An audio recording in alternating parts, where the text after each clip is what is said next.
જય જય ગરવી ગુજરાત, જય જવાન, જય કિસાન. મિત્રો, થોડા સમય પહેલા ગુજરાત સરકાર દ્વારા ખેડૂતોના ખેતરોના સેટેલાઇટ સર્વે કરવામાં આવ્યા હતા, જેમાં ખેતરોમાં જે તે પાક ઊભો હોય તેની નોંધણી કરવામાં આવી હતી અને નોંધણીના આધારે ખેડૂત ભાઈઓને માર્કેટિંગ યાર્ડ દ્વારા ટેકાના ભાવે વેચવાની સુવિધા મળવાની હતી. પરંતુ આજે સમગ્ર ગુજરાતમાં થયેલા અચાનક માવઠાને અતિ વરસાદના કારણે ઘણા વિસ્તારોમાં ખેડૂતોના પાકને ભારે નુકસાન થયું છે.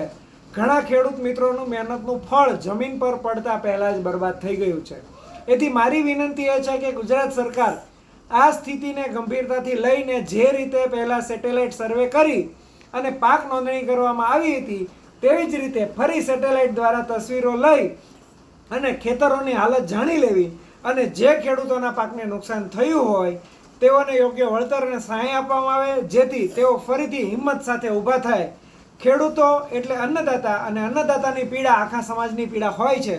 ચાલો આપણે સૌ મળીને આ અવાજ સરકાર સુધી પહોંચાડીએ.